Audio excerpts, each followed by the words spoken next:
Un petit mot, je ne veux pas te déranger. Alors, sur Ilchot Brachot, il faut savoir qu'il y a beaucoup de sujets sur les lois de Brachot. Les lois de Brachot sont exclusivement très vastes. Ok? Il y a beaucoup de lois qui sont très vastes, mais les lois de Brachot, c'est au jour le jour. On est vraiment confronté à cela au jour le jour.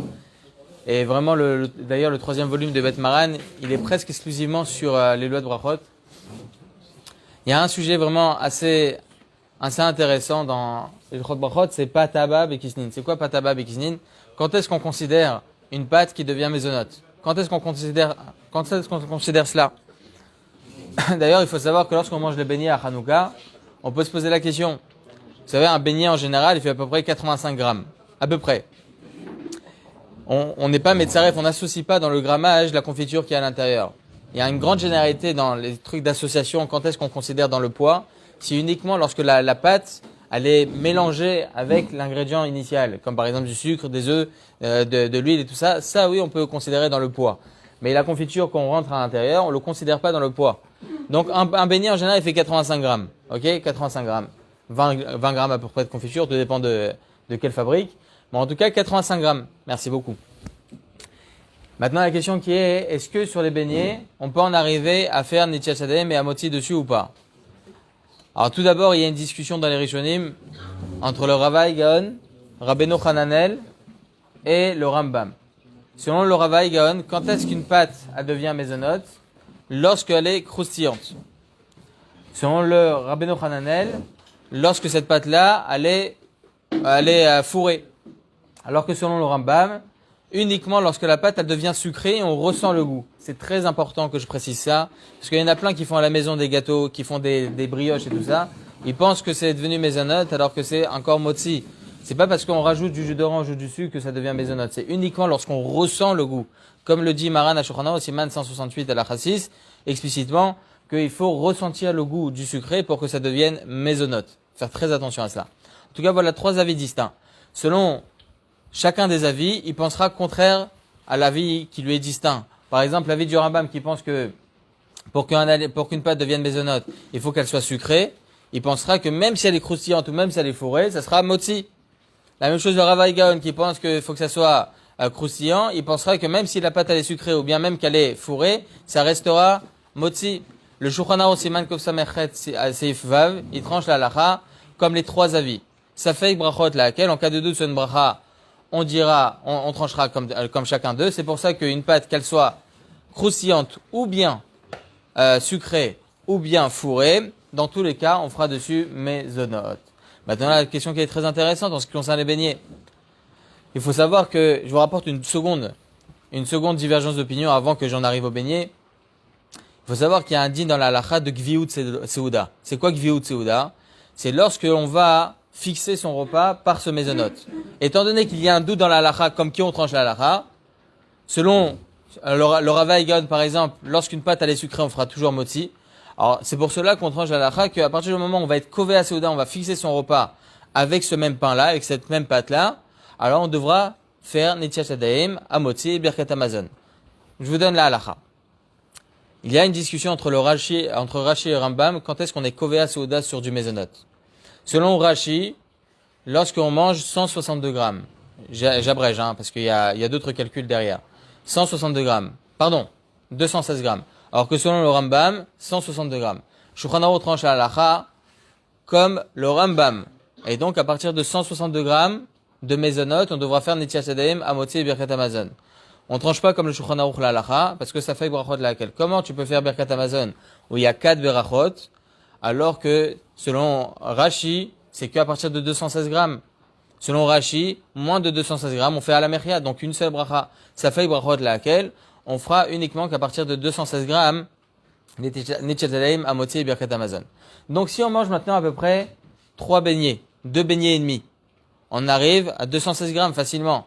Ok, Blainara. À Hanouka, on grossit plus qu'à Rosh Hashanah. C'est comme ça, on sait pas pourquoi. Ok? Il n'y a pas beaucoup de lois pourtant, mais on grossit plus qu'à Rosh Hashanah.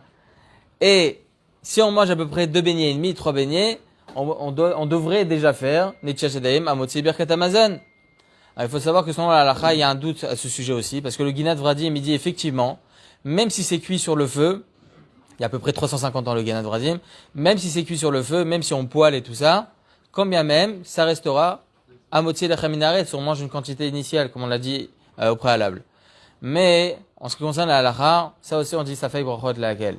À partir du moment où c'est cuit sur le feu, ça rentre plus dans le paramétrage d'un moti. Un moti, normalement, c'est cuit au four. Donc, tant que ce n'est pas cuit au four, on ne pourra jamais être kové à Souda sur un tel maisonnote. Et donc, même si on mange blainara, 1 kilo de beignet, on fera jamais dessus, netchetadaim, amoti, berkat amazon. Voilà. Je voulais pas trop. Je continue encore?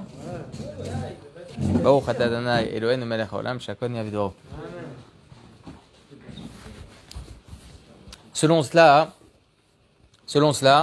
on va avoir beaucoup de nafkamina, beaucoup de distinctions halachiques. Comme on sait, sur les pâtes, sur le couscous, sur ce genre de choses, on fera jamais dessus ni tchachadaim ni amotzi. Pourquoi? Parce que c'est cuit sur le feu, tout simplement. Comme ça, on tranche la halakha. Mais il faut savoir que le Rav Ovadia Yosef, Zechrono Livracha, il pense que pour Sukkot exclusivement, on devra être mahmir comme la vie du Rambam, en ce qui concerne Gviut Teuda à partir de 162 grammes. Comme on sait tous, lorsqu'on rentre dans la soukha, on va manger motzi, on devra faire dessus les chefs basouka. Maintenant, si on est kové à Souda sur du mezonot, on devrait aussi faire la bracha de l'échef basouka. Nachon? Étant donné, c'est comme du motzi. Alors, le Rav Ovadia, il dit la chose suivante. Il dit qu'étant donné que c'est une bracha de la Torah, les chefs basouka, c'est pas une bracha de la Torah, c'est une misva de la Torah, de s'asseoir dans la soukha et manger motzi. Lorsque vous allez manger motzi dans la soukha, vous allez être mekaim la misva de Sukkot, tishvu ken taduru. Ok? Donc, à partir de ce moment-là, le Rav Ovadia, il dit que même à partir de 162 grammes, on peut faire dessus déjà les chefs basouka. Et non pas 216 grammes qu'on avait dit au préalable. Maintenant, il va y avoir certaines distinctions halachiques très intéressantes. Si on considère la cuisson sur le feu comme étant une cuisson, et non pas comme étant enfourné au four, donc on a dit maintenant par rapport à motzi ou bien bichoul, il faut savoir qu'il y a une différence entre bichoul et afia, entre cuisson sur le feu et cuisson au four. C'est quoi la distinction halachique? C'est en ce qui concerne bichoul goy. Il faut savoir que pour bichoul goy, on n'a pas le droit de faire cuire par un non-juif quelque chose comme on le sait tous. Ok? S'il y a quelqu'un, un goy, il vient et nous cuit un plat, on n'a pas le droit de le consommer. Ça s'appelle bichoul goy.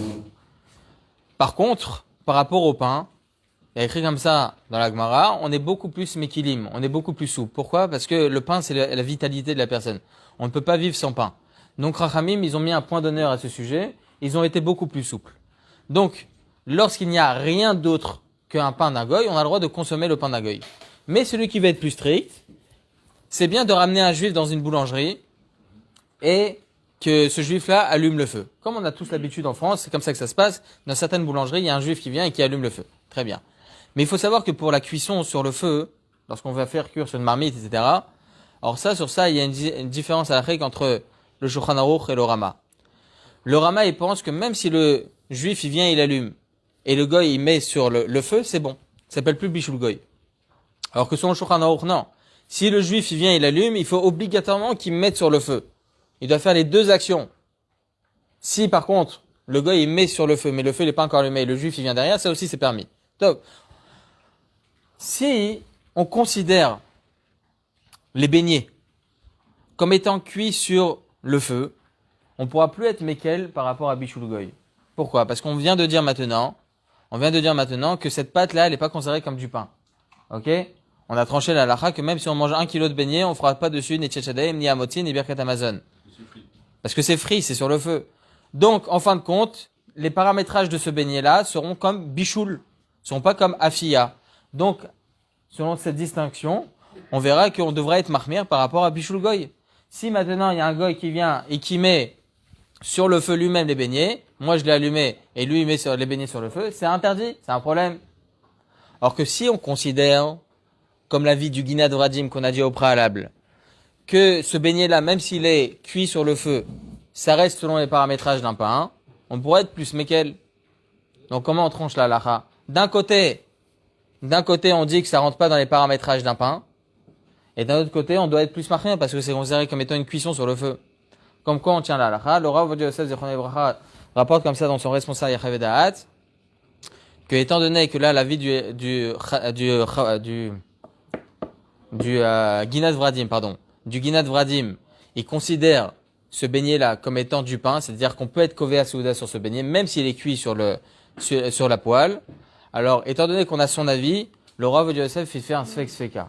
Ça fait que peut-être que la halakha est comme le Ginat Vradim, et donc ça rentre dans les paramétrages d'un pain, et donc on pourrait être plus mekel par rapport à Bishul Goy. Et deuxième, ça fait que peut-être que la halakha est comme le Rama, qu'on peut être plus mekel même par rapport à un Bishul normal. Juste le fait que le juif vienne allumer, c'est suffisant. Sfek sfeka, c'est pour ça que pour les beignets, on peut être plus mekel, même si le goy il vient et il met sur le feu lui-même. Très bien. Autre chose. On finit pas par là. Encore un peu? Je suis pas trop préparé. Autre chose. Par rapport à la bracha de Alamechia. Par rapport à la bracha de Alamechia. Il faut savoir que la bracha de Alamechia que l'on va faire sur les beignets, ok, donc on a tranché la bracha que dans tous les cas, ça sera Alamechia, on ne fera jamais dessus Birkat Amazon. Alamechia, il faut savoir que le Rav Shlomo Zalman Auerbach, Zichrono Livracha, il dit pourquoi on mange les beignets à Hanouka. Pour plusieurs raisons, effectivement. Une des raisons par rapport à Zecher à l'huile, ok, c'est la fête des Tunisiens, ok, Zecher à l'huile, mais aussi par rapport au fait que l'on va faire sur les beignets à la mechia. Lorsqu'on va faire à la mechia, on fait à la fin, on met au milieu ve'al mizbachar. C'est quoi le mizbachar? Sur ton autel. Il faut savoir qu'au temps de Hanouka, lorsqu'il y a eu le problème de Hanouka, à l'époque de Hanouka, les Yevanim, ils sont venus, ils ont impurifié le temple, ils ont impurifié les huiles, etc. Et donc, ils savaient comment purifier certaines choses, les Kohanim. Mais le misbéach, ils savaient pas comment purifier. Comment purifier un misbéach? Comment purifier un autel? Là, on va rapporter les sacrifices. Qu'est-ce qu'ils ont fait, étant donné qu'ils savaient pas comment purifier? Ils ont détruit le misbéach. Ils ont mis dans la gniza. Ok? Ils ont été gonezota. Et ensuite, ils ont reconstruit un misbéach. Et là, il y a eu Hanouka à misbéach lors de Hanouka. À la période de Hanouka, entre le café Bekislev et le 2 Tevet. Zecher, ce misbéach-là, on fait à la mechia, ve'al misbachar. Dans le Birkat Amazon, on rappelle pas le misbéach. Dans le al-mechia, on rappelle le misbéach. Donc c'est pour ça, le Rav Shlomo Zalman Auerbach, il dit c'est pour ça, comment je bénis à Hanouka pour rappeler le misbéach qu'il y a eu au temps de Hanouka. Maintenant, il faut savoir que dans l'al-mechia, vous allez avoir beaucoup de divergences d'opinion. Comment il faut finir cette bracha-là? Est-ce qu'il faut finir à la Haaretz vers la mechia et à la kalkala, ou bien à la Haaretz vers la mechia uniquement? Alors vous allez me dire, bon, c'est un problème de coutume. Il y a certains qui pensent comme ça, il y en a d'autres qui pensent comme ça.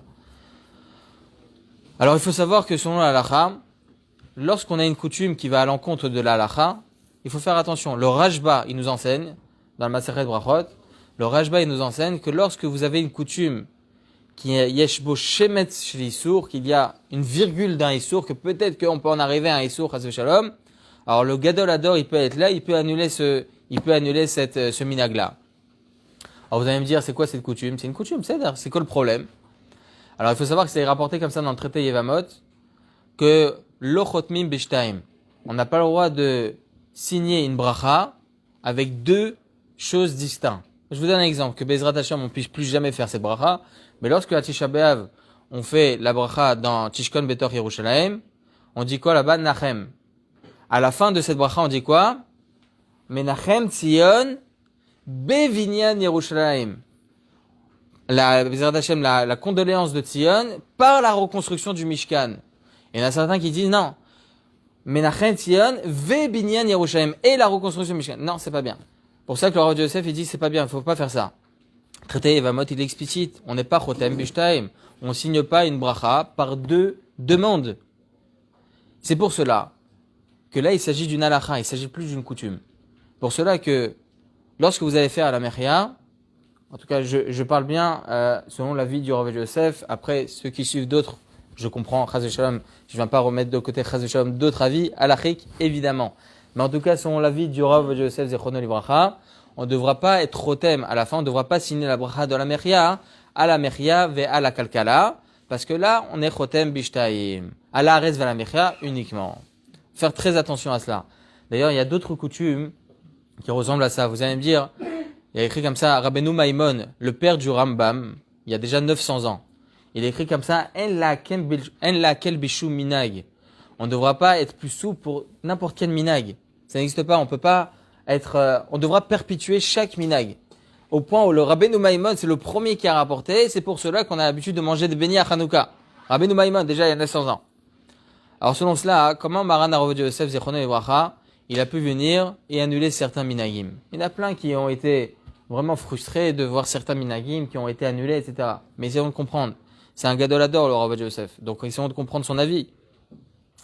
Alors c'est rapporté comme ça dans Yerushalmi, Masechet Maaser Sheni.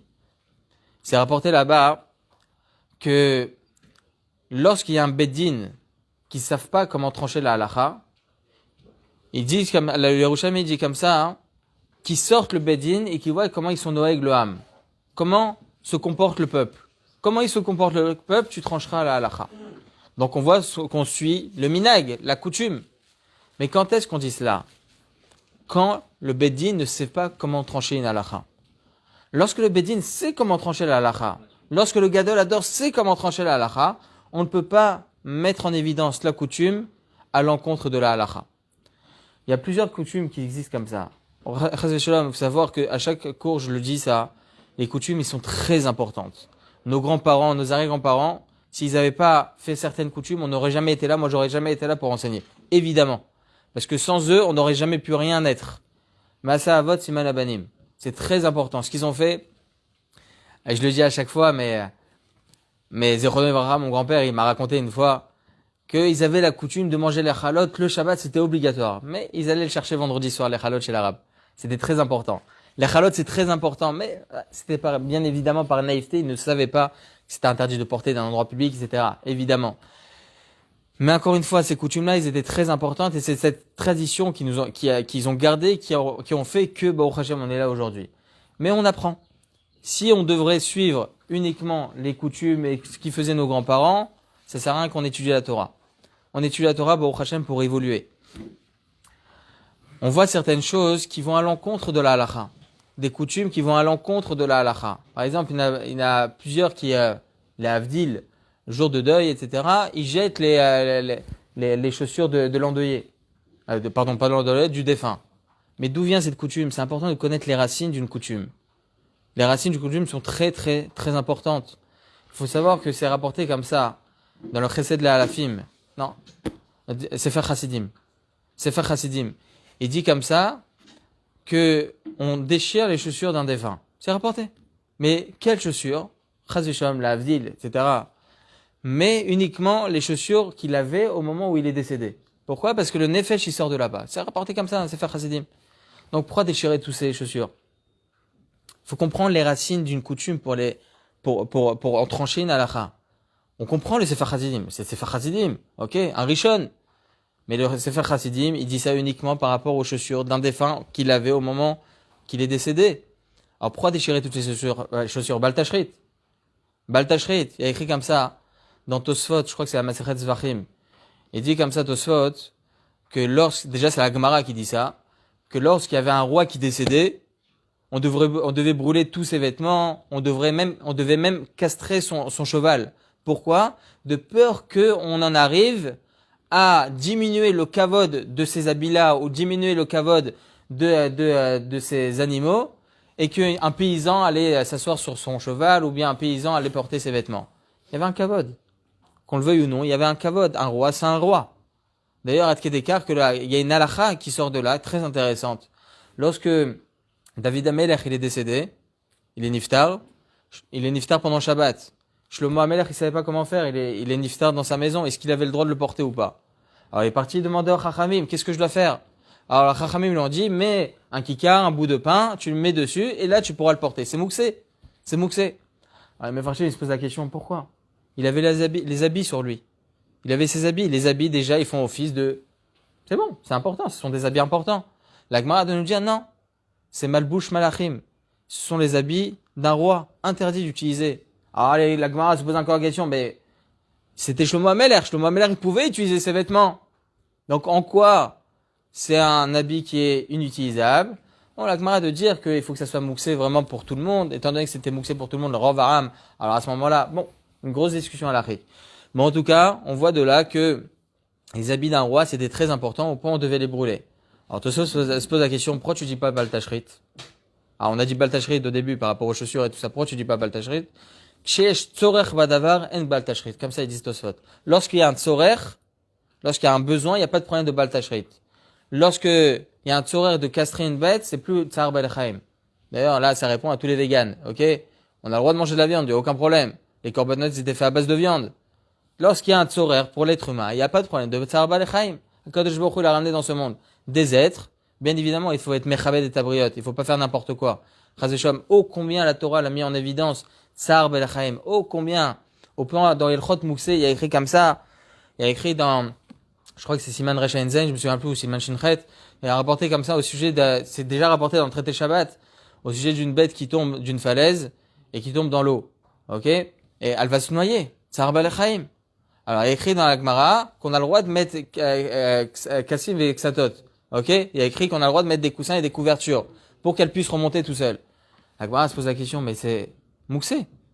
Comment on peut mettre des habits et des coussins et tout ça là-bas? On ne pourra pas retirer après ces coussins. Il y a écrit comme ça dans la halacha que c'est les vatel klimé chano. On ne pourra plus reprendre après ces coussins de peur qu'on va les essorer. Donc là, on est vatel klimé chano. On annule l'utilité initiale de l'objet. La Gemara nous dit Tsar Belchaim. La Torah elle met en évidence Tsar Belchaim, bien évidemment. Bien évidemment. Mais il faut savoir aussi être au milieu. C'est-à-dire pas être non plus trop extrême. Tsar Belchaim, Tsar Belchaim. Non. Lorsqu'il y a un besoin pour l'homme, soit ils nous disent Mefourash, il n'y a pas de problème de Tsar Belchaim. Donc, on voit que oui, il faut faire attention à Bal Tashrit lorsqu'il n'y a pas de nécessité. Alors, lorsqu'il y a une coutume telle de déchirer, etc., la chaussure, uniquement cette chaussure-là et pas d'autres chaussures. C'est important de connaître les raisons d'une coutume pour en arriver à une halakha. Donc, lorsque ça va à l'encontre de la halakha, là, c'est Bal Tashrit, là, évidemment, il faut annuler cette coutume. Là, il faut annuler cette coutume. C'est pas une coutume qui est vraie, parce que la seule coutume, c'est le Sefer Chassidim. Uniquement la chaussure qui était du défunt. Ça, oui. Ça, on garde, évidemment. Mais les autres chaussures, non, c'est Bal Tashrit. Donc, lorsqu'il y a une coutume, il faut savoir d'où vient cette coutume pour comprendre la halakha. Certaines coutumes, des fois, elles sont erronées. Il faut les comprendre. Il faut comprendre d'où vient cette coutume pour en arriver et trancher la halakha. Hazak ou Baruch. Hazak ou Baruch, Rabbi Yoel, Nifla.